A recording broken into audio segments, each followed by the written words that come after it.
আপু আজকে আমরা একদম কুইকেস্ট একটা রেসিপি করব, যেটা হচ্ছে ছানার সন্দেশ। এটা কিন্তু আমরা ইউজুয়ালি সন্দেশ সবাই খুব খেতে পছন্দ করে, বাট বাসায় খুব কমই বানানো হয়। আমার মনে হয় যদি বাসায় কেউ করে তাহলে ব্যাপারটা আরও হাইজেনিক হয়, খেতে আরও ভালো লাগবে। সো আজকে আমরা এটাই করে দেখাবো। দর্শক চলুন দেখে নিই ছানার সন্দেশ করার জন্য আমাদের কি কি উপকরণ লাগছে।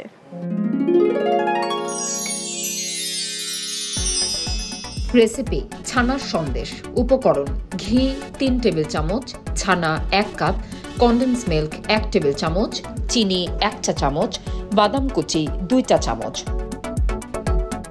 দেখে নিলাম উপকরণগুলো, চলে যাচ্ছে মূল রান্নায়।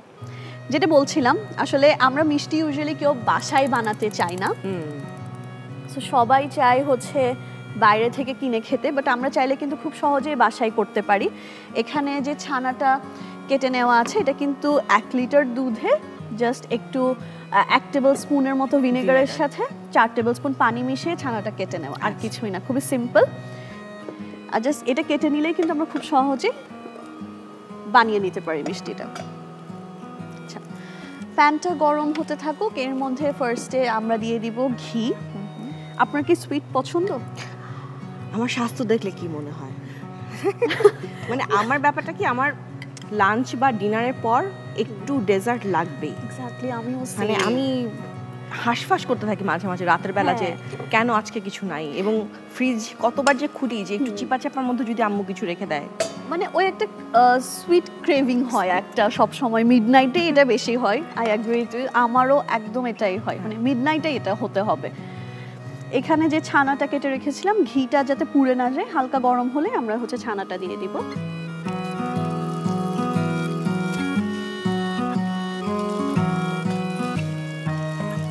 পাশাপাশি এখানে আমরা অল্প কনডেন্স মিল্ক দিয়ে দিচ্ছি।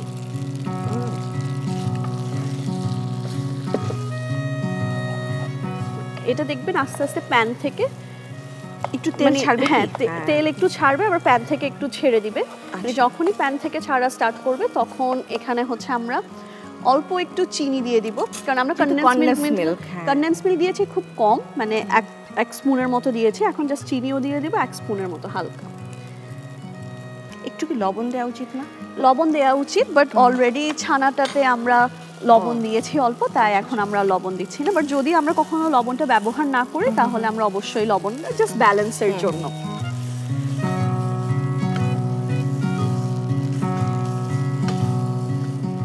তো মনে হয় এটা হয়েই গেছে, তাই না? আর একটু হচ্ছে জাস্ট একটু আমরা হালকা একটু সতে করে নিব চুলায়, জাস্ট একটু ড্রাই হয়ে যাওয়ার জন্য।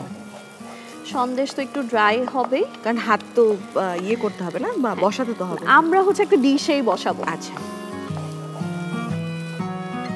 আমি আমার মাকে আগে সবে বরাতের সময় এই আইটেমটা বানাতে দেখতাম, কারণ তখন মানে আমি যখন ছোট ছিলাম তখন একটা ট্রেডিশন ছিল যে সবার বাসায় হচ্ছে নতুন নতুন আইটেম করে পাঠাতে হয়।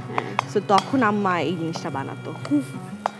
এখন দেখেন খুব সুন্দর করে কিন্তু এটা আমার হয়ে যাচ্ছে। খুব কঠিন একটা মানে আইটেম, বাট কত সহজ। ছানাটা ফার্স্টে কিন্তু একদম ছড়ানো ছিল, বাট আস্তে আস্তে আমরা যখন স্পুন দিয়ে এরকম করছি, এটা হচ্ছে প্যান থেকে ছেড়ে আসছে আর একদম ফোল্ড হয়ে যাচ্ছে কুইকলি।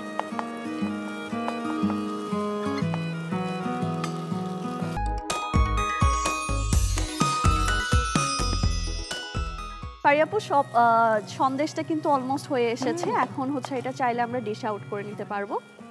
এখানে যদি কেউ চায় একটু এলাচের গুঁড়া কিংবা একটু কেওড়া জল এভাবে ফ্লেভারস অ্যাড করতে পারে, একটু স্যাফরন অ্যাড করতে পারে। এক্স্যাক্টলি, মানে যে যার মতো, তখন কিন্তু এটা স্যাফরন সন্দেশ হয়ে যাবে। মানে সন্দেশে যে ফ্লেভারটা অ্যাড করব, স্যাফরন তো অনেক স্ট্রং একটা ফ্লেভার দেয়। রাইট।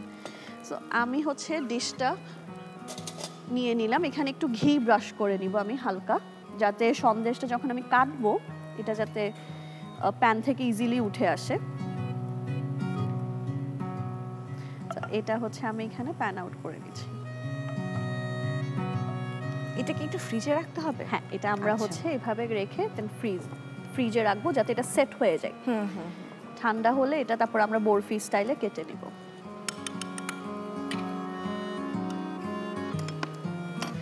এখানে কিছু নাটস আছে, ডেজার্টে কিশমিশ আর নাটস না দিলে তো ইনকমপ্লিট। একদম।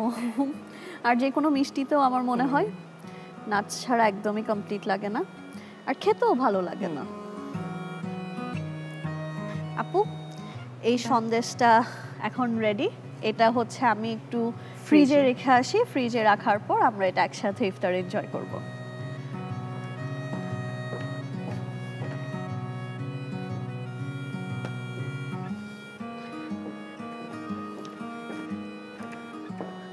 ফ্রিজটা অনেক সুন্দর না? খুবই সুন্দর।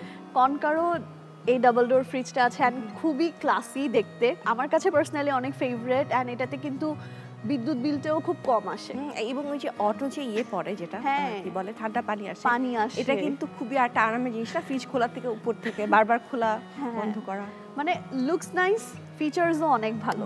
সো আমি দর্শকদেরকে প্রস্তুত প্রণালীটি একবার দেখিয়ে নিই। দর্শক চলুন দেখে নিই ছানার সন্দেশের প্রস্তুত প্রণালীটি আরও একবার।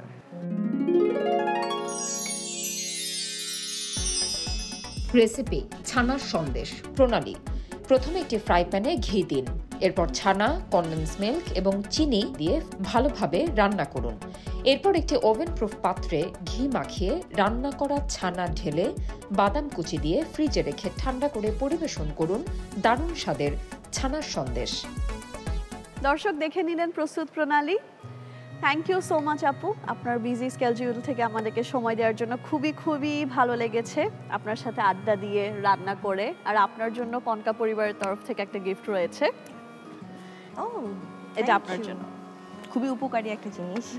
অনেক ধন্যবাদ আমাকে অনুষ্ঠানে ইনভাইট করার জন্য এবং সহজ মজার সব রেসিপি শেখানোর জন্য। থ্যাংক ইউ সো মাচ আপু।